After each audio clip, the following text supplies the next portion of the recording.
ನಮಸ್ತೆ ಎಲ್ರಿಗೂ. ನಾನಿವತ್ತು ಸೋಯಾ ಚಂಕ್ಸ್ ಕಬಾಬ್ ನಿಮ್ಮ ಜೊತೆ ಶೇರ್ ಮಾಡ್ಕೊಳ್ತಾ ಇದ್ದೀನಿ. ಈ ಸೋಯಾ ಚಂಕ್ಸ್ ಕಬಾಬು ನಾವು ನಾನ್ ವೆಜ್ ತಿನ್ನೋದು ಬಿಟ್ಟಾಗ ಸ್ವಲ್ಪ ಟೈಮ್ ಅಲ್ಲ, ಆವಾಗ ನಮಗೆ ಊಟದ ಜೊತೆಗೆ ಸೈಡ್ ಡಿಶ್ ಆಗಿ ತುಂಬಾ ಚೆನ್ನಾಗಿರುತ್ತೆ.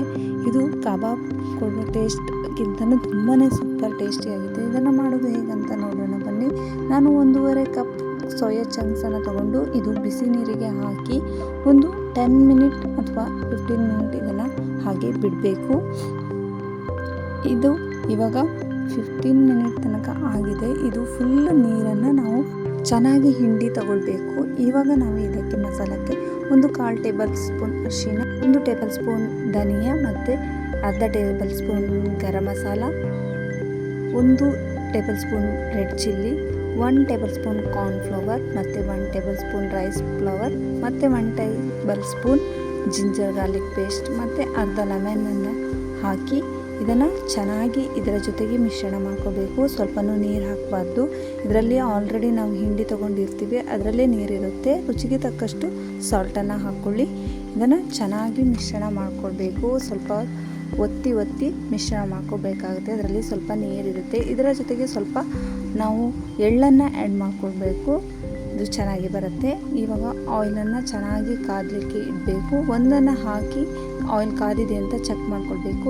ಆಮೇಲೆ ಎಲ್ಲವನ್ನು ಹಾಕಿ ಚೆನ್ನಾಗಿ ಫ್ರೈ ಮಾಡ್ಕೊಳ್ಬೇಕಾಗುತ್ತೆ. ಇದನ್ನು ಮೀಡಿಯಮ್ ಟು ಲೋ ಫ್ಲೇಮಲ್ಲಿ ಕುಕ್ ಮಾಡ್ಕೊಳ್ಳಿ. ಇದು ಡೀಪ್ ಫ್ರೈ ಮಾಡಿಕೊಂಡು ಚೆನ್ನಾಗಿ ಈ ರೀತಿ ಆದರೆ ಇಷ್ಟು ಸಾಕಾಗುತ್ತೆ. ಇವಾಗ ಎಲ್ಲವನ್ನು ತೆಗೆದುಕೊಂಡು ಇಟ್ಕೊಳ್ಳಿ. ಎಷ್ಟು ಚೆನ್ನಾಗಿ ಬಂದಿದೆ ನೋಡಿ, ಕ್ರಿಸ್ಪಿಯಾಗಿ ಬರುತ್ತೆ. ಇವಾಗ ನೆಕ್ಸ್ಟ್ ಇನ್ನೊಂದು ಸಲ ಇದು ಉಳಿದಿದ್ದನ್ನು ಎಲ್ಲವನ್ನು ಹಾಕ್ಕೊಂಡು ಮತ್ತೆ ಡೀಪ್ ಫ್ರೈ ಮಾಡ್ಕೊಳ್ತೀನಿ.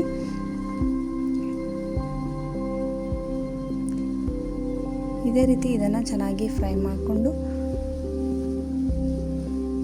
ಇದು ತುಂಬಾ ಟೇಸ್ಟಿಯಾಗಿ ಬರುತ್ತೆ. ಇದು ನಮಗೆ ನಾನ್ ವೆಜ್ ತಿನ್ನೋದೇ ಇರುವಾಗ ಸೈಡ್ ಡಿಶ್ ಆಗಿ ತುಂಬಾ ಯೂಸ್ ಆಗುತ್ತೆ. ಇದನ್ನು ಟ್ರೈ ಮಾಡಿ ಒಮ್ಮೆ. ಇವಾಗ ಎಲ್ಲ ಸೋಯಾ ಚಂಕ್ಸ್ ಕಬಾಬು ರೆಡಿ ಆಗಿದೆ. ಇದು ಕೂಡ ಚೆನ್ನಾಗಿ ಬೆಂದಿದೆ ನೋಡಿ. ಇವಾಗ ಇಷ್ಟು ಆದರೆ ಇದು ಸಾಕಾಗುತ್ತೆ. ಎಲ್ಲವನ್ನು ಪ್ಲೇಟಿಗೆ ಸರ್ವ್ ಮಾಡ್ಕೊಳ್ತೀನಿ. ಇದರ ಜೊತೆ ಸ್ವಲ್ಪ ಕರಿಬೇವಿನನ್ನು ಫ್ರೈ ಮಾಡಿ ಹಾಕ್ಕೊಳ್ತೀನಿ. ಇದು ಚೆನ್ನಾಗಿ ಬರುತ್ತೆ. ಎಷ್ಟು ಹೊರಗಿಂದ ತುಂಬಾ ಕ್ರಿಸ್ಪಿಯಾಗಿ ಬರುತ್ತೆ, ಒಳಗಿಂದ ತುಂಬಾ ಸಾಫ್ಟಾಗಿರುತ್ತೆ. ಈ ರೀತಿ ಮಾಡಿಕೊಂಡ್ರೆ ಕಬಾಬ್ ಆಗುತ್ತೆ. ಇದರಿಂದ ಸೋಯಾ ಚಂಕ್ಸಿಂದ ಮತ್ತು ನಾವು ಮಂಚೂರಿಯನ್ನು ಕೂಡ ಮಾಡ್ಬೋದು. ನೀವು ಕೂಡ ಇದನ್ನು ಟ್ರೈ ಮಾಡಿ. ಯಾರು ನನ್ನ ಚಾನಲ್ ನೋಡ್ತಾ ಇದ್ದಾರೆ ದಯವಿಟ್ಟು ಸಬ್ಸ್ಕ್ರೈಬ್ ಮಾಡಿ. ಹಾಗೆ ನನ್ನ ಚಾನಲ್ ಇಷ್ಟ ಆದರೆ ಲೈಕ್ ಮಾಡಿ, ಶೇರ್ ಮಾಡಿ, ಕಮೆಂಟ್ ಮಾಡಿ. Thank you.